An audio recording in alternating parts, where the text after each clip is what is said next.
Welcome to the Geeks and Greeks podcast. We're bringing the latest and greatest in the world of sports. I'm Adam. I'm Pete. And I'm Tom. And in this episode for Tuesday, May 26th, 2026, we have Geeks and Greeks news. We also have our rundown of the game of the week. We will be going over the NBA and the NHL playoff updates. And we'll have a discussion of the pinnacle of the Atlanta Falcons. So grab your favorite team's jersey, settle in with some snacks, and don't forget to like and subscribe and get ready for an adrenaline-packed ride through the world of sports. And here we go.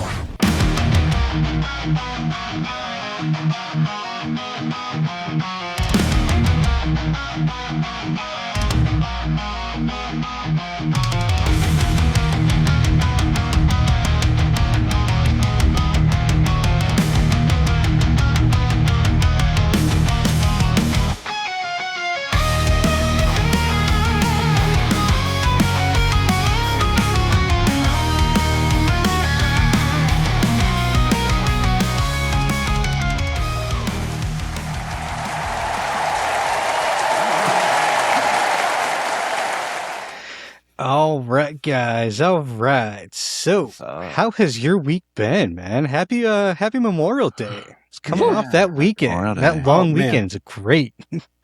Yeah. Did you guys go out and do anything special for it? I went to a first baseball game. I had the first Tin Caps game of the season, so that was kind of nice. Yeah. Very cool. Wish the team would have won, but it is what it is.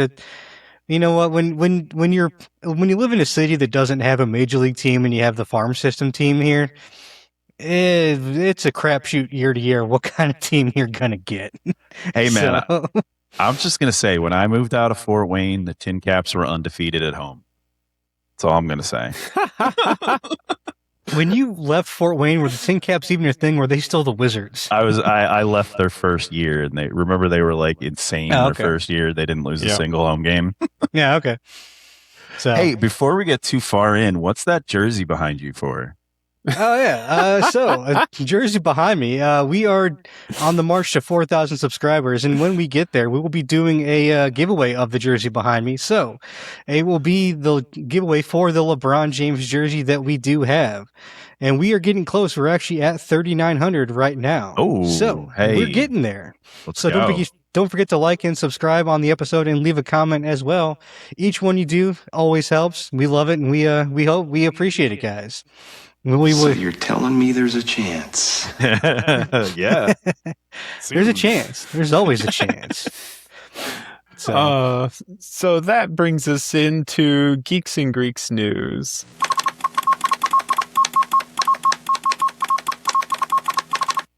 This week, it was reported that Kirk Cousins will be starting week 1 for the Raiders, implying that number 1 overall draft pick Fernando Mendoza will be sitting for at least part of the season. So I wanted to ask you guys your thoughts on rookies starting week 1, or do you think it's better for rookies to sit and watch the veteran and kind of learn? I mean, I think we have examples all throughout football of both. And while we do have some shining examples of rookies who started day one and went on to play, I think Russell Wilson might be one of them. I believe Peyton Manning's one of them. Peyton Manning's one of them. Went on to be great. I feel like they are the exceptions to the rule. Whereas I feel like if you look through the quarterbacks that sat their first year or their first 8 games, say something like that. Oddly specific. Donovan McNabb sat his first 8 games. Like you do see, in my opinion, like a better overall longevity, I would say, to the player. He's also typically better when he hits the ground running. That way you don't get that sophomore slump that you often see. I don't remember the guy in the Texans, but he had a pretty bad one when he hit his second David year. Carr. Yeah. Oh. Like sophomore slumps are real, and you get around them by not having that rookie season be a full season.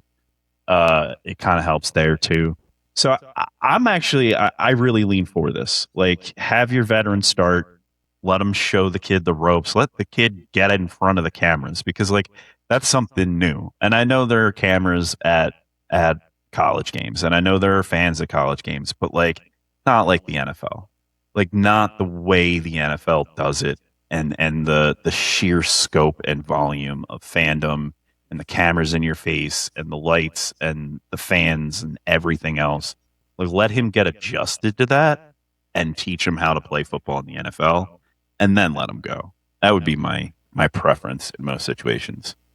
Yeah, and I agree with Pete on this one too. I think it's a lot better to let him get used to the NFL game because we've heard time and time again from college guys and rookies and even sophomores coming in and talking too. The biggest difference between NFL and college is the speed of the game. The game is Yeah. played so much faster at the NFL level than college. Like in college, guys are considered open if they're like 3 steps separated from their defenders. In the NFL, they're considered open if they're a half to a step ahead. Like it's so much different. Like the anticipation is at a different level, and you can't learn that in OTAs and even in preseason. It's really only seen at game speed during the regular season. So just throwing them out there, for the most part, you're doing them a disservice from the start. Like some guys, like we said, it happens and they can thrive, but it's the exception to the rule. It really is. Like it's not common that guys are going to really survive and do well. And we kind of talk. I mean, we've talked about this a couple of times before, but like, I mean, I think Cam Ward's kind of done disservice last year, not having a true veteran to help him last year in Tennessee. Like, I think he played well at the end of last season. I think he got better as the season went on. And I think that Tennessee kind of has gotten lucky in that regard that he didn't kind of get worse as the season went on, considering how bad that offensive line and how bad of receivers he did have, considering how young a receiving core they had. He did, I think, play better, and I think they kind of got lucky in that regard. And they've gotten some better receivers and better players in this year as well. But I think that Oakland is doing the right thing to have Kirk start the beginning of this season to really give Mendoza a chance just to see and to sit and prepare for the NFL to be better in the long run. Because what's the point of spending the first pick if you're to not be better 5 years from now? The goal is not this year, week 1. The goal is to be better 5 years from now in the Super Bowl. That's the end game. So, how long till Mendoza gets reps in game time? It doesn't have to start the game, but just when do they throw him in the late fourth quarter when the Raiders are ahead by 21? That kind of thing. You know, I don't know. I mean, we could honestly possibly see him, I would guess, by probably between week 6 to 8, honestly. I think once we get probably close to like that third to halfway through the season, I think we're probably going to start probably getting close to seeing him start getting some actual game reps. That'd be my guess. Probably between week 6 to 8, somewhere around there, or depending on when the bye week is, if that's somewhere around there too, he might get like possibly some reps around the bye week if that's also coming up around that time frame as well. He might get his like maybe second half of the week, the game before the bye week, possibly even. So, yeah, I mean, I think it's probably going to depend a lot on their record. You know, if Cousins is going in there and he's cutting it up and he's undefeated, we're not going to see Mendoza. I mean, maybe we'll see him in the fourth quarter when they're blowing up. But, like, especially if he's narrowly winning all of these games, he's put the team on his back and he's winning them, I don't think you take the ball away from him. Sure, getting the rookie reps is great, but if you can, steal a playoff run, why not? You might be able to get the rookie reps in the playoffs, Yeah, I mean, that's also true. Yeah, and I also think that if by week 5 they haven't won a game, their fans are going to be screaming for Mendoza, and like I bet he starts week 6. If they go 0-5, he starts week 6 because why keep Kirk Cousins out there? Like he's not doing it. Yeah. So their first 5 opponents this season, week 1 you got the Dolphins. They should probably win that first game. Yeah. The Chargers, no, probably going to lose. Then they got the Saints. They should probably beat the Saints. That'll be Chiefs, 50-50. The Chiefs still probably win because I don't know if Mahomes will be back by then. I don't know. It's the Chiefs is a toss up depending on if Mahomes is healthy. Yeah. If Mahomes isn't playing by week 4, by week 4, then they could. If Mahomes is not playing, I think they beat the Chiefs because they're probably going to be playing Justin Fields. So that's going to be a toss up. And then they got the Patriots.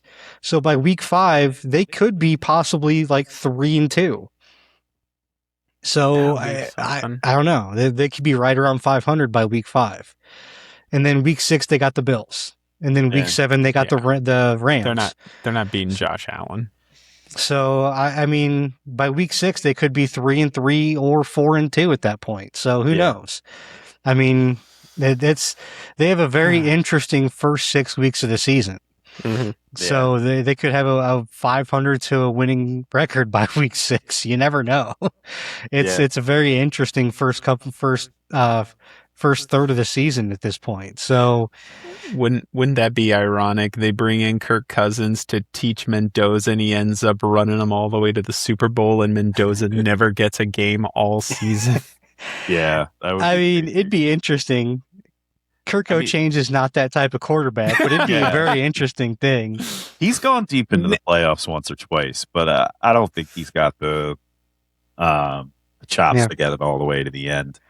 They honestly, looking at their schedule, they could make the playoffs this year. They could make the playoffs because they have an easy schedule.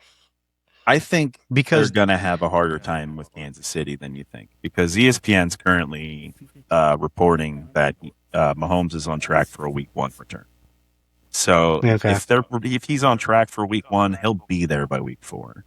So they might even be getting a returning Patrick Mahomes with a chip on his shoulder. So I think they'll have a harder time with the Chiefs. Okay. So I mean, if Mahomes is back, they probably lose to the Chiefs. So if they lose that one, but then at that point still they're still 2-2. So they're still 400. Yeah. I mean, they're still 500. So which still is, already better than they were last year. So they're already better off than they were last year. I mean, so they lose to the Patriots, they lose to the Bills.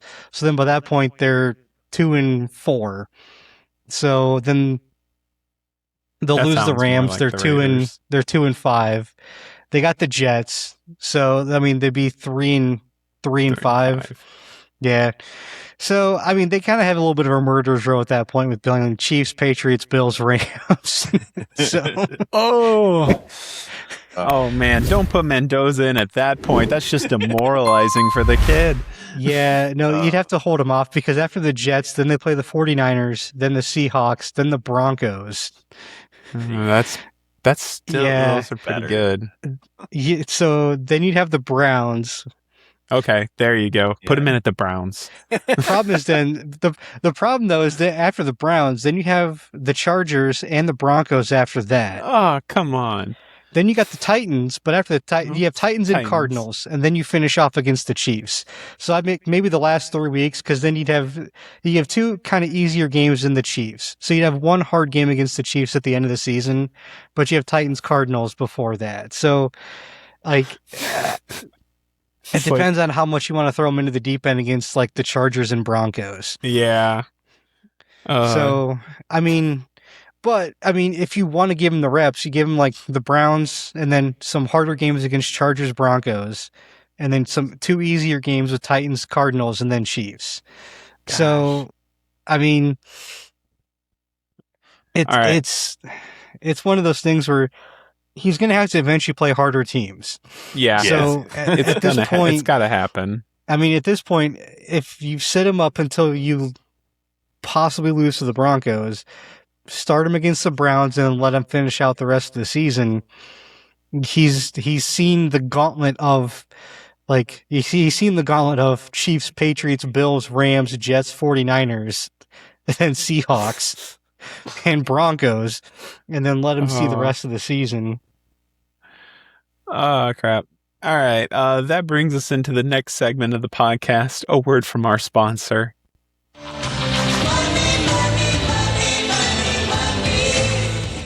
Hey guys, what's up? Before we continue our show, I want to talk to you about our new sponsor, Dubby. You ever feel like you need that extra oomph to power through those late night study sessions, clutch those game wins, or finish that epic video edit?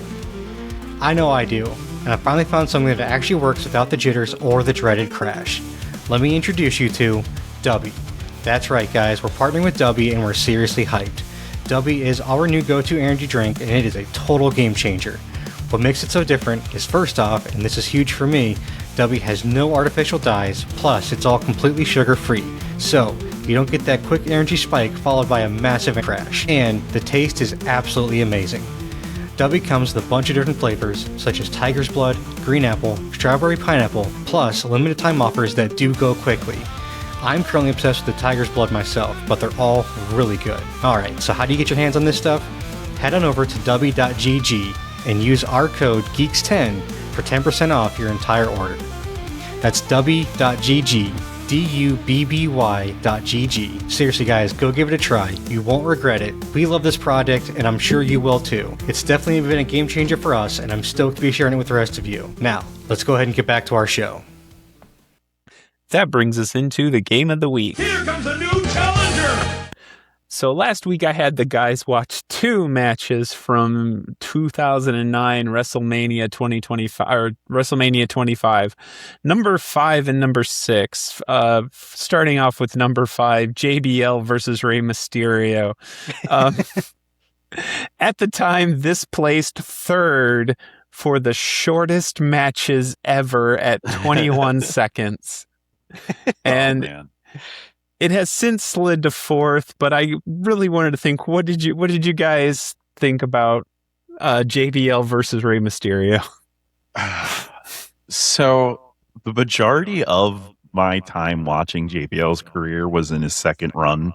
So this version of him, I didn't get as much of the like APA Jericho or Bradshaw that he was before, because it was more or less when I wasn't watching her before. And he just so deserved it. I mean, I really remember everything leading into this, and he was disrespecting Ray so much. And like, he was so pompous with this gimmick, and he had like his car with the big longhorns on the front that he always came out with, and his stupid little scarf.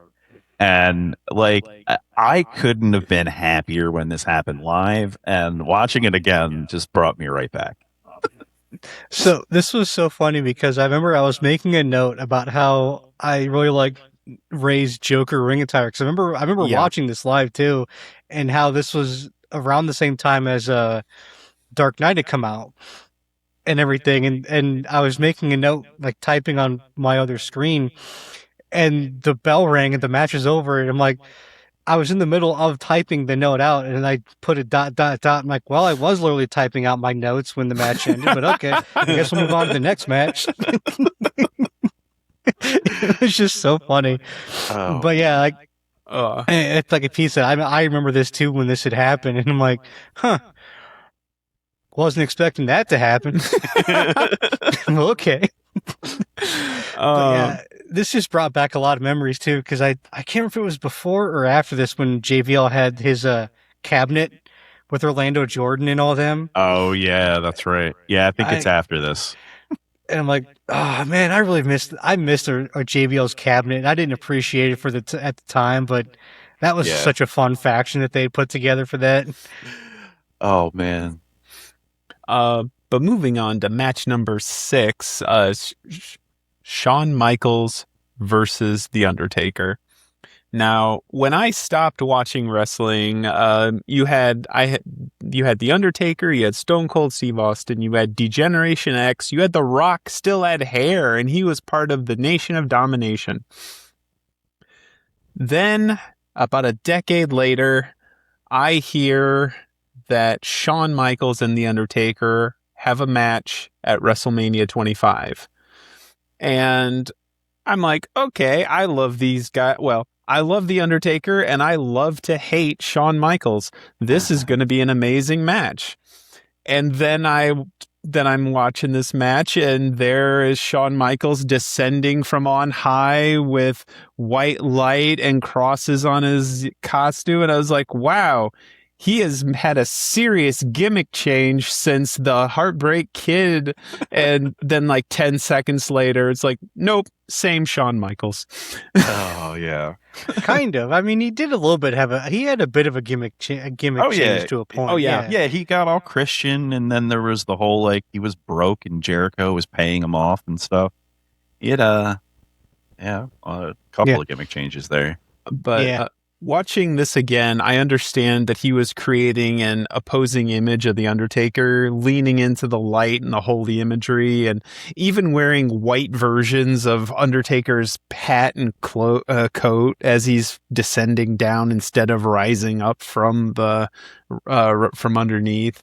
And I was like, that's amazing imagery. It was actually pretty cool how they played the whole like opposites to each other before. Oh yeah. Like the way they played it out with each other before the match had even started and everything. So it was pretty cool. I also enjoyed the 3-man booth with JR and the King and Michael Cole together. Mm-hmm. It was kind of sad not having Taz on the commentary. Like, because I do really like Taz on commentary with Cole, but like I actually enjoyed the 3-man booth we got with this match too, with the three of them together doing this. Yeah. I mean, I did notice a lot of slip-ups that JR said, and I was just like, JR. It's good to know he's always been like that, because like he called a match this weekend, and Jon Moxley retained the Continental Championship. The match is over, and the first thing out of JR's mouth is, "We got a new champ!" And then everybody gets real quiet. Excalibur goes, "And still Continental Champion?" Yeah. Jon Moxley, and it's like, it's good to know that he still gets things wrong 20 years ago. Yeah, JR has been kind of messing stuff up for a while now, and it's like, oof, this was kind of the beginning of the end for JR back in 2013, 2009. He still is the voice of wrestling to me, though. Like that voice in itself. It's crazy to know that he's been a wrestling announcer since like the 80s. It's crazy to think he's been doing it for so long. Yeah.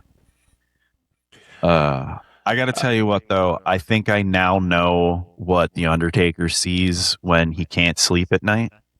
And it is doing a tope con hero with only having camera guy Steve to catch you on the other side, because he did not do a very good job of catching The Undertaker, and The Undertaker landed directly on his head. Like, directly on his head. Yeah, he suffered a concussion from this match. It's officially on record. I'm not shocked. I wouldn't be surprised if he got unconscious for a minute there. Like I think this was the first year he had tried that in the match, and he failed miserably at it. Yeah. So funny thing is, this past week on AEW's pay-per-view Double or Nothing, they recreated that spot. So MJF was fighting Darby Allin, and Darby Allin did a tope con hero, and MJF grabbed the camera guy and pulled him in front of it. And so, of course, I'm watching this. I'm like, wow, I literally just saw the recreation of this 20 years later, 3 nights ago. And did Darby go head first too, like Undertaker did? Oh, of course. Darby went head first like 3 times in that match. The man is probably dead right now, and they just haven't told us. How Darby's not dead from a bunch of other things, I don't know. I don't know either. And that man claims to be straight edge. I don't know how. Not even aspirin, man. I don't buy it. Yeah, I don't buy it. I'm sorry, that's the one thing I do not buy about Darby Allin. Yeah, I don't buy it. I gotta say, because I now have a side-by-side comparison of this being done twice.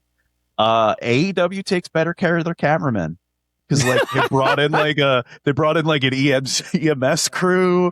They like helped him out, whereas WWE just let the dude lay there in the ramp for like 5 straight minutes, and they're like, "Oh, is Undertaker okay? Fuck camera guy Steve. He's just dead. He got kicked in the face."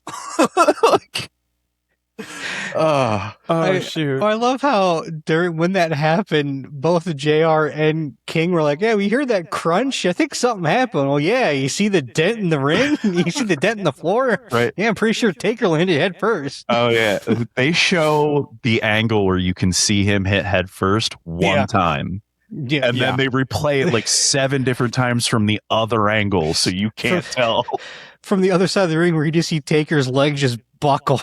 Right? It's like, oh yeah, my note on that's like, yeah, I'm pretty sure this is where Taker got the. They should have had the ring name of the dead man, literally.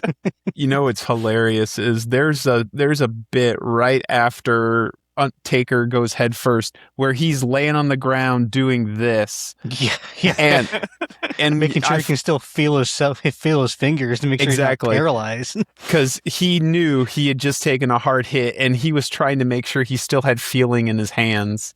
Yeah. Like I said, I'm pretty sure before this match, he had never done that move before. And why he decided to try that move when he's like 45 plus, I have no idea. Right. He was 44, and to have a camera guy, actually. All right. Yeah. Then to have a camera guy be the guy who catches him, too. It was like, why not have another professional wrestler who could support your body weight and knows where to stand and what to do with his hands and isn't holding a $200,000 piece of equipment? All right, I got it. Okay, hold up. I'm about to break kayfabe, so for those of you who don't want to know how the sausage is made, fast forward about 5-10 minutes. All right, so it turns out that the camera guy was an aspiring wrestler that had just been signed to the WWE, and this was his first job, and he was supposed to catch the Taker and roll with him, so he didn't just fall. And he was so out of position that Shawn Michaels tried to push him into position, and he ended up just pushing the camera guy into an incoming Taker, and they both just took the brunt of it. And so camera guy got let go the next day? 2 months later. He was fired 2 months later. Sounds about right. Yeah. And the worst part is he was like a second generation wrestler. His name was Snuka. And he just was it Jimmy Snuka's like son or something? Yep. Wow. That sucks. Yeah, dude, and this was like his big first job, and he so fucked it up that Vince just fucking fired him. I'm surprised he didn't do it like the next day, honestly. Yeah. Like honestly, you know what's funny is I'm wondering if Taker wasn't watching some like TNA or Ring of Honor, because the way that he walked away when Michaels just did the moonsault to the floor and just pulled a Samoa Joe and just didn't even catch him. Like he did that. At the time when it happened, I don't think I connected it in like when he did it. Cause like I said, I watched this WrestleMania live when it happened, and I don't think I connected it at the time, but like watching this back, he completely pulled a Samoa Joe and just walked away when he did that moonsault. And I'm like, there's no way Taker didn't watch Ring of Honor and pulled a Samoa Joe. Like, cause I'd never seen him do that before. I'm like, that's totally a Samoa Joe thing. And I'm like, he had been watching either TNA or Ring of Honor at that time to do that move, cause he had never not done that before. That's hands down my favorite Joe move too. He did it twice in a match this weekend. It was fantastic. I think that's just about everybody's favorite Samoa Joe thing. Because he's like one of the only ones to ever do it. Yeah. To not catch somebody like that. Just to just walk away. Someone does it. I love it. No. Absolutely love it. But yeah, I like this move. And it was funny. I had made a note when it first started, because it's WrestleMania and it's Taker. What's like one of the things he always does? Win. Super long entrances. And my first thing was to get ready for a 10+ minute entrance. So I actually timed it when it started, like from when that first gong hit to like the end of it.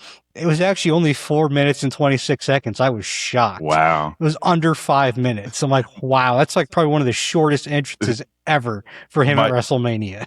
Mind you, the entire match before it was wrapped up within a minute.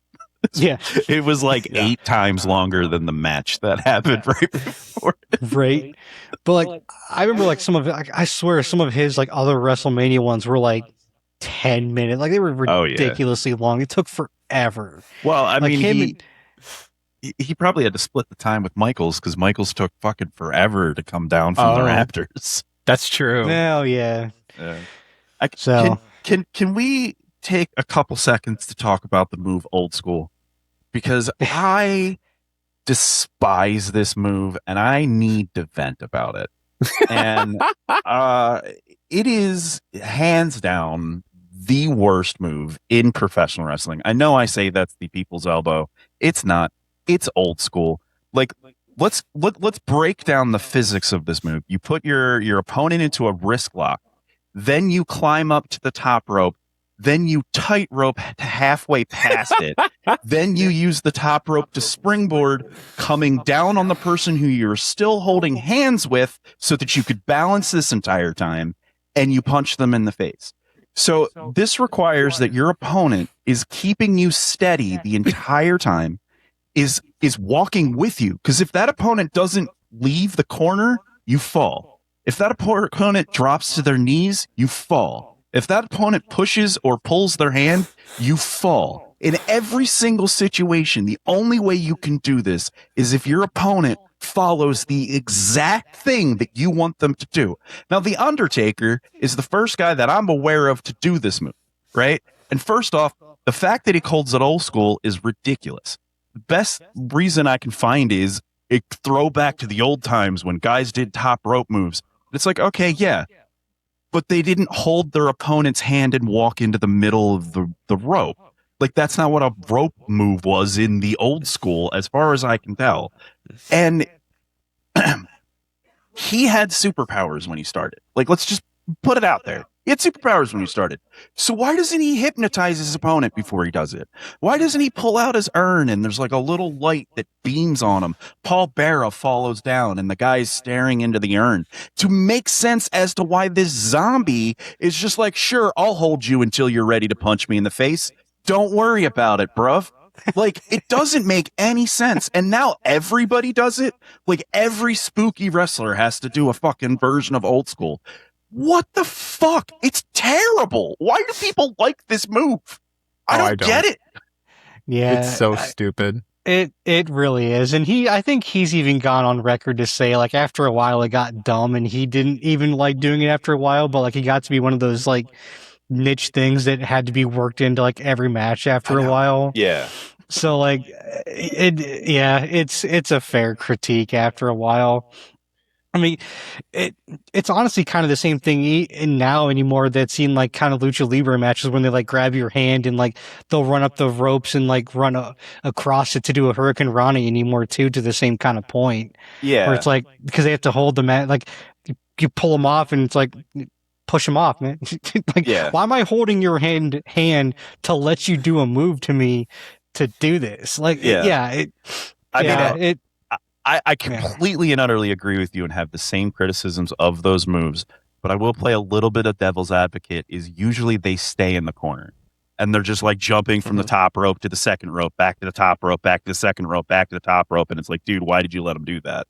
But like, at least he's not tightrope walking in the ring. When it's at least quicker. When they tightrope walk, they usually do it on their own and then they like run and do like a flip, or they do the like adios amigo kick or whatever. They're not holding their opponent's hand when they're doing it. It's just that one corner quadruple rope jump thing they do, which I hate. It is random, but yeah, his is so slow and everything. At least theirs is at least a little bit quicker sometimes. But it's just like, you set a bad precedent.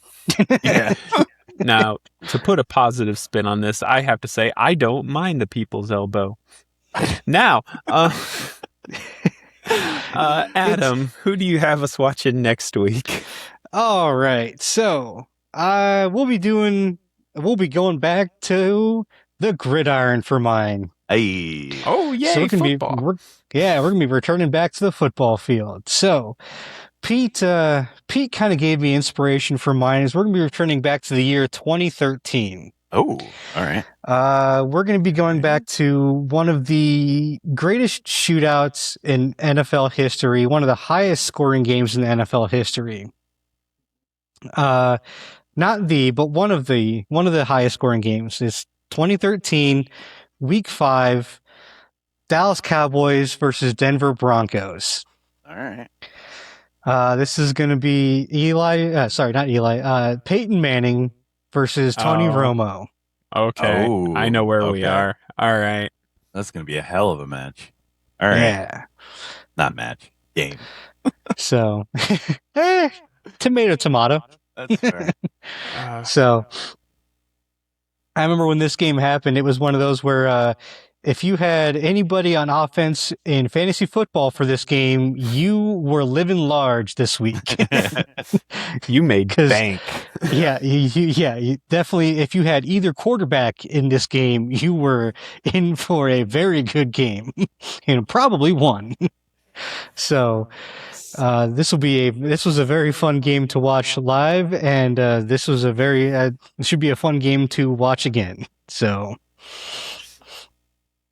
that will be our game for next week. So tune in next week to get a recap. Okay. All right. Moving along to the NBA playoffs update. In the Western Conference, the Spurs are tied with OKC 2 games all. Game 5 is being played right now. In the Eastern Conference, the Cavaliers were unable to overcome the curse of Danhausen and fell to the Knicks 4-0, with the Knicks advancing to the NBA Finals. Wow. This is what happens when you trade for James Harden. You fail in the playoffs, man. Or it happens every year. Or invoke the wrath of Danhausen. That's right. He's from Detroit, isn't he? I don't know why he did it. He just, for some reason, he cursed the Cavaliers, and then they went down 4-0. And it's like, well, okay. He had originally cursed the Knicks in round 1, and then they dropped back to back, and then he uncursed them. And I don't think they've lost since he uncursed them. Nope. No, they've won 10 straight since that point. Yeah. And They're the first team, I think, ever. They're like one of the first teams to win 10 straight in like over a decade at this point. Wow. That's crazy. And there was sorry to get off topic, but there was an amazing promo with Danhausen and The Miz where Danhausen was wearing a Knicks jersey and The Miz was talking about how the Cavaliers are not cursed. I don't care what Danhausen says, and and he's just sneaking up behind him in a Knicks jersey. See, now that's funnier because The Miz is from Cleveland. Right. Yeah. So, of course, he's got a lot more in it because he's from Cleveland and doesn't want Cleveland to lose, which then makes that even better. But to slide over to the NHL, in the Western Conference, the Golden Knights lead the Avalanche 3-1. Game 4 starts later tonight. And the Eastern Conference, the Hurricanes are leading over the Canadiens 2-1. Game 4 is tomorrow. Sorry. Yeah, that makes sense now. Yeah, I think I'll probably start watching hockey when we get into the finals. Yeah. Dude, I just want San Antonio to win this series and honestly make it back to the finals, dude. Game 3 for theirs was fantastic. Like, I don't know if you guys have been able to watch any of the Western Conference finals yet, but it's been going back and forth. Nah. I got to tell you, man, I haven't watched a single second of hockey this season. I know the Flyers made it to the playoffs. Yep. That's about my feeling on hockey. No, I haven't been able to watch any hockey yet either, honestly. I've been tracking more like with the NBA finals at this point, but I did watch a game the other day. I watched the Spurs and whoever. OKC. OKC. Yeah, I watched game 3. Pretty good. Game 3 was great. Yeah.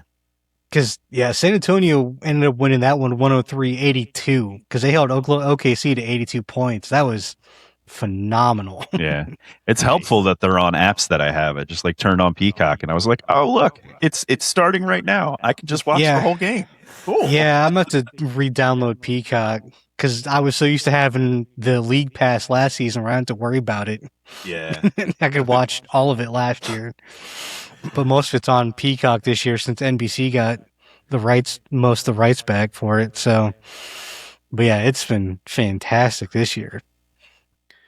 That brings us into the pinnacle, where we examine a specific NFL team and speculate on the best player for each skill position. This week we examine... Nothing makes you feel more like a man than a Thunder Cougar Falcon Bird. Oh, that's great. I love it. The Falcons. Adam, who stands out to you as the best Falcons quarterback? So, the best quarterback, and honestly, it really wasn't even close, was Matt Ryan. Like, it really wasn't even it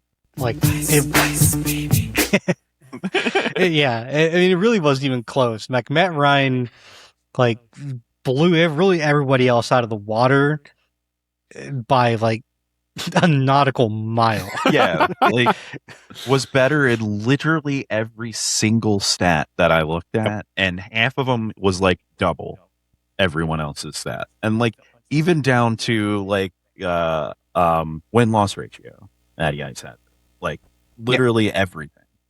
Quarterback rating for quarterbacks that started more than 3 games, like it was him. There was one guy who had a better quarterback rating, but he only started 3 games and he went 1-2. So like, can't pick that guy. I don't even remember what his name was. Yeah. Like, I mean, so the Falcons have been to literally 2 Super Bowls in the entire franchise's history, and he was one of the 2 quarterbacks that went to the Super Bowl. The only other guy that went was Chris Chandler. Yep. And he was there for like 7 years. Yeah. So like, Matt Ryan was by far the best one out of anybody, and he was phenomenal while he was there. He was by far the best, and it wasn't even close.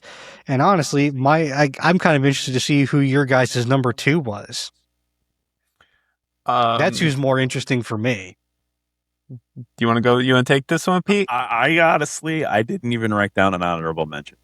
As soon as I looked at those stats, I was like, Jesus Christ, like why? I'm just moving on to the next spot. This isn't a conversation. Yeah, my 1 and 2 were Matt Ryan and Chris Chandler. 3, 4, and 5 were Steve Bartowski, Chris Miller, and I went even for Michael Vick as the number 5 spot. Okay. So my number 2 actually was Michael Vick. I didn't even put Chris Chandler as number 2. The Super Bowl means nothing to you, sir. Not really, because Chris Chandler really didn't do much else while he was there in the time he was there. Oh, no. Like, honestly, I was looking at Barkowski, but honestly, even the time he was there, even though he put up better stats than anybody else, he had a losing record. Yeah. The team sucked. Yep. So, like, when I looked at Vic, even though he was there less time than some of the other guys, when you look at the per 17, he was better than everybody else. By far, as a per 17, like some of the passing stats may not have been there, but when you combine the passing stats with his rushing ability, he was head and shoulders better than everybody else had he been there longer, if it wasn't for the dogfighting problems that he had. Yeah. Like, if you take his time out of Philly, because he probably wouldn't have been in Philly, he would have been in Atlanta if he hadn't had the problems with the dogfighting stuff. If you take out that, because he would have been in Atlanta that whole time, I'd almost guarantee it. Yeah. He would have been number 2 without an issue if he would have been in Atlanta that whole time. And he would have been, that's why I have him as my number 2, because he would have been better than everybody else on that list, minus Matt Ryan. Mm-hmm. Those Philly numbers, minus maybe a couple years at the end when he got older, because he may have been let go, because, at the end of the last, 3-4 years, maybe because he gets older and they don't want to renew the contract because it gets too much, possibly. Maybe he's not there for a couple years. But, like, I put Vic as number 2 because I bet he would have been there for at least another, like, 4 or 5, well, maybe not 4 or 5, at least 5, 6, 7 years, at least. So I bet he would have been there for a lot longer if he wouldn't have had the issues that he did have. So I don't know. I put Vic as my number 2, to be honest with you. I mainly put Chris Chandler as number 2 because of the Super Bowl presence. But if you take the Super Bowl away, you're right. He drops low fast. Right. And he's not even close. I mean, No. if you take out, like I said, I mean, if you take out Vic's, legal problems, Vic's like 6th on the all-time rushing list for the franchise. That was funny. He'd probably be like 3rd on the all-time rushing list if he's there for 3 more years. He has the all-time rushing record for quarterbacks, like for yards per attempt. Yeah. Speaking of rushing, Pete, what are your thoughts on the running back? So to me, it kind of came down to 2 guys. I actually did put thought into this one. But Michael Turner missed the most yards by about 600. But he did it in 2 less seasons than Gerald Riggs did. He also had 60 touchdowns to Riggs' 48 touchdowns. He only had 15 fumbles to Riggs' 32 fumbles. So I'm going with Michael Turner on this one. Adam, running back. So I actually had Riggs on mine. Even though Riggs did have more fumbles, he did have over 1,300 yards for 3 consecutive years and would have had 4. But the 1987 was actually cut short because of a strike from the players. Oh, yeah. So he would have had more He would have had over 1,300 yards for 4 straight years, which, back in the 80s, that's a pretty good accomplishment for that time frame. So I kind of went with him based off that accomplishment, actually, and the fact that, in the 80s, running backs were a lot more valuable for their franchises. And he's looked at as, one of the franchise's best players and is in the franchise Hall of Fame, which as a running back is a little bit harder to do for that time frame. So I kind of went with Riggs for that, And for my number 2, I actually had Bijan. Oh, yeah? Oh, Michael Turner didn't even hit your radar? No. Oh, wow. Because as a yards per attempt and yards per game, Bijan actually is better. I could see that. So I landed on Michael Turner as well, giving a really, really close second to Riggs for all the reasons you guys stated. I felt like the 2 years missing from Michael Turner's career would have put him over Riggs as far as the career years at Atlanta. And plus having literally half the fumbles of Riggs really put the bow on Michael Turner for me. Yeah. That's fair. I think Robinson having more of a dual threat put him over Turner for me, and I know in the time frame that Turner played, that wasn't as much of a requirement for running backs, but it also wasn't like out of the realm either because that was becoming more prevalent during that time frame too. Mm-hmm. So, Adam, what are your thoughts on the wide receiver for Atlanta? So again, number 1 is kind of like the quarterback. It's Julio Jones, and it's kind of wasn't even really close.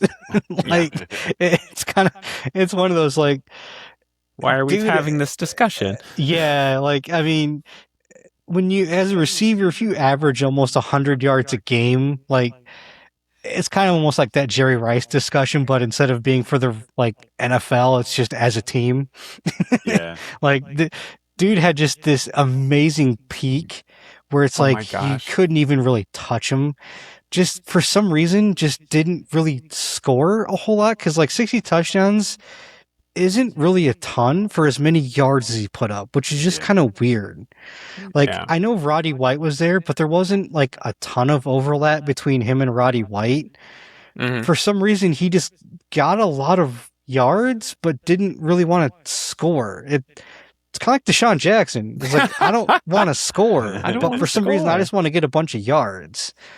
So I don't really know what was going on, but a 5-time All-Pro, 6-time Pro Bowler, had over 1,800 yards, almost 1,900 yards in one season, which for, again, a receiver is just absolutely insane as a receiver for one season. Like almost 1,300 yards, and I don't know what happened. Just unfortunately, just fell off a cliff. Like just production wise, just was absolutely had an insane peak, but just cliff dove out of nowhere after like a couple seasons. It just I don't know. It's kind of sad how he fell off just so quickly.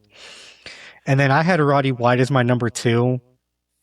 There was also I didn't write him down. I had another one. There was an early 2000s besides Roddy White, but I didn't have him written down here. There was a couple other guys that were also in there they just had some good receivers in Atlanta over from like the 90s into the early 2000s as well. So Andre Rison was there in the 90s into the 2000s as well. So I mean, you had some good receivers throughout this franchise's history too. So I'm gonna jump the queue and say that Adam hit all the high points of my notes. Julio Jones 1, Roddy White 2.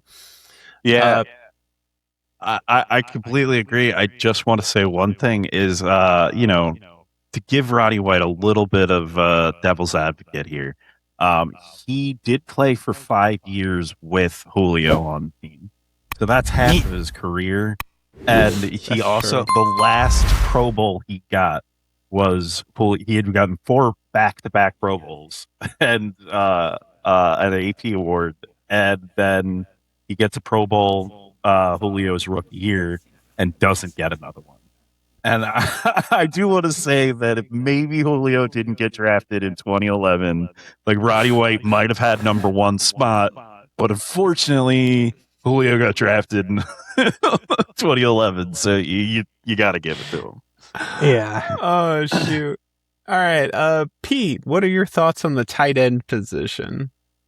Oh man, so when I first looked at like the top 3 tight ends and I saw Tony Gonzalez in it, I was like, how could he not be number 1? And I'm looking at it and I'm like, his stats don't actually say number 1 on this team if you're looking at just stats. And then it's like, oh yeah, he played the majority of his career as a Chief. And outside of him, I got 2 guys. We got Jim Mitch, which is like the most generic name any human being could ever be given. So congratulations, Jim Mitch, on that one. And on the flip side, we have Algie Klumpler, which sounds like a bad guy from a child's movie about climate change. So it was kind of between these 2 guys for me. Jim Mitch played back in the 60s and the 70s. He apparently played before they kept track of targets. And one of the things I was looking at was catch percentage. Can't judge it for him because most of his career, they didn't track his catch percentage. So I have no idea what it was. So I'm just going to disqualify him because tight ends are hard enough. So Algie Klumpler, he, he played more years than Gonzalez, but they had the same number of touchdowns. They had very similar number of yards. Tony Gonzalez is a Chief, so I give it the Algie. I hope I'm pronouncing his name right. I'm probably not, but It's actually legitimately it's Algie Crumpler. Algie that is Crumpler? his name. Yeah, It's Algie Crumpler. That's Algie how that's Crumpler. how his yeah. Oh, the Algie Crumpler will get you, children. I see him as a wrestling bad guy. He's a bad guy in wrestling. Yeah, he like fights Captain Planet. Like Algie Crumpler's you coming. beat me to it. Adam, your thoughts on the tight end? So it's funny. I actually went with Tony Gonzalez first, and it's really only because even though he was there for a shorter amount of time, he was there at the end of his career and actually played there with Julio and Roddy at the same time, and still made a Pro Bowl and All Pro at his last year at 37. Yeah, that's fair. Made an All Pro team, All Pro 1, and mind you, All Pro first team as a 37-year-old with 900 yards, not even as the only option on the team. Still better than Travis Kelce. Gee. Oh, keep the jabs above the belt, champ. Shit. Nope. Not going to do it. Because we made this point earlier that Travis Kelce was doing better because he was the only player to throw it to this year. He wasn't, and still made All-Pro first team. Yeah, I was down between Gonzalez and Klumpler. I picked Gonzalez because of recency bias, and I even put that. I mean, it's funny because Crumpler and Gonzalez played at the same time. Crumpler just retired before Gonzalez did. Yeah. But they had such similar numbers, and Tony Gonzalez has an indelible image in my memory that I just had to give it to Gonzalez. Yeah. I think it's crazy that he's only there for 4 years and put up the exact same number that Crumpler did in like 8. 7. Yeah, 7 or 8. Yeah. Like, it's crazy. But he's a chief, so he doesn't count. That's why I don't pick him. I mean, it's also kind of fair too. I mean, he was there for he was at the Chiefs for like 10 years. Yeah. Yeah, the vast majority of his career. Yeah. Moving on to the kicker, I'm going to jump the queue and say I found 3 kickers that I really liked for this position, and that was Matt Bryant, Younghoe Koo, and Morton Anderson. Now, Bryant has the yards and accuracy, but Anderson has 7 Pro Bowls. Bryant and Koo both have 1. I am going to ignore the Pro Bowls and say Matt Bryant is the superior accuracy and the best kicker for the Atlanta Falcons. Pete, what are your thoughts on the kicker? Yeah, so first off, shout out to my boy Younghoe Koo. Don't worry, buddy. The ground definitely moved. You didn't miss the football. It's all right. It wasn't your first day walking on this planet. Oh my God, I loved Younghoe Koo when he played in Atlanta, and he was my fantasy kicker all the time because he was great. But he was not the best kicker on this team. And I also kind of love that I get to pick Matt Bryant because he's Matt Ryan with extra letters. And they played on the team at the same time, and that always made me happy. And I love that I get to pick them for the pinnacle. So there's that too. So we're going to go with Matt Bryant. This is the best kicker. Adam, your thoughts on the kicker? So I wanted to pick Morton Anderson, but I went with Matt Bryant because he had the better accuracy overall. Also, Morton Anderson only had 1 Pro Bowl time, not 7. Oh, I thought he had 7 with New Orleans, not Atlanta. So okay, my fault. No, you're good. He had 1 Pro Bowl and 1 All-Pro in Atlanta, but he had 7 Pro Bowls and like 5 or 6 All-Pros in New Orleans. Okay, you're right. You're right. But yeah, no, Matt Bryant had the better accuracy in Atlanta. So I went with Matt Bryant, but Morton Anderson was there for a while. Morton Anderson actually has the record for the longest NFL career, playing for 25 years in the NFL. He played from 1982 to 2007. Them is Vinatieri numbers right there. Right? But Vinatieri actually holds the record for the most field goals made in a career. Yeah. There you go. So he's got Anderson beat by like, I think 20 some field goals. So congrats to Vinatieri on beating that. But yeah, so Matt Bryant gets there, but Morton Anderson does get my second place vote. So this was a fun team, honestly. I wasn't quite expecting to kind of dive into this one as much as I did, but this team's actually had some pretty good players over their history. It's been like in the 21st century, ironically, like up until like 97 till recently, the team has sucked. Like they really have. Like, I mean, before the 90s, like this team has not been good historically. No. Like I feel kind of bad for the city of Atlanta. Yeah. Well, that's it for the Atlanta Falcons. Tell us what you think. Who did you agree with? Who do you think is a complete moron for not checking what team a kicker was on when they got their MVPs, or their Pro Bowls, rather? Tell us down in the comments, and tune in next week when we examine the pinnacle of the Tampa Bay Buccaneers. Hey. Oh, Vinny Testaverde. Let's go. Yeah. All right, guys, let's go move into our final thoughts. And Pete, kick us off. Hey, yeah, all right. So last weekend, as I alluded to before, was Double or Nothing. I want to give a big shout out to MJF. If he's not your favorite wrestler, you haven't watched him wrestle yet. He won the World Heavyweight Championship in a amazing match against Darby Allin with a headlock takeover, which is fantastic. These guys have fought 4 matches, and every single one of them has been decided by a headlock takeover. I absolutely love that for them. It is now 3-1 in favor of MJF, and he is your new world champ, whether you like it or not. Tender age 30, 3-time world champ. There you go. Congratulations, Dude, buddy. I love MJF. Like, from the first time I watched him and heard him talk and wrestle, he has been like my favorite wrestler in like the modern era like this. Absolutely fantastic. I truly love him. I really do. Our thoughts and prayers go out to the family and friends of Kyle Busch, the 41-year-old NASCAR legend who passed away this week from severe pneumonia that progressed into sepsis. Oh, no.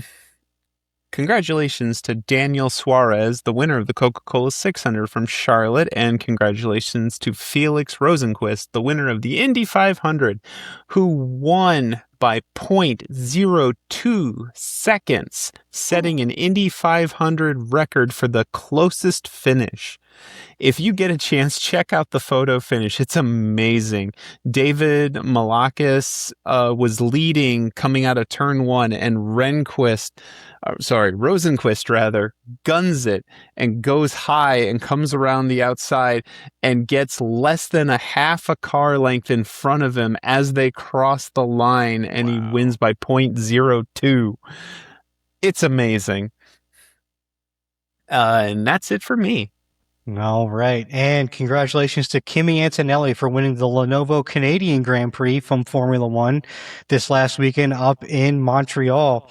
He has now won 4 of the 5 Formula One races of the season this year, completely dominating the Formula One calendar. Yowza. The next Formula One race will be the infamous Monaco Grand Prix, which will be June 7th. Cannot wait to watch that one on Apple TV. So that will be it for us this week, guys. Thanks so much for tuning in. Be sure to like and subscribe so you never miss an episode of the Geeks and Greeks podcast. You can find us on Apple, Spotify, Amazon, and YouTube. You can also find us on Facebook and Instagram and at Geeks and Greeks. Until next time, may the coin toss life ever be in your favor. Don't forget to like and subscribe, and so you can get the LeBron James jersey. Until next time, may the coin toss life ever be in your favor. Later, guys. See ya. Peace.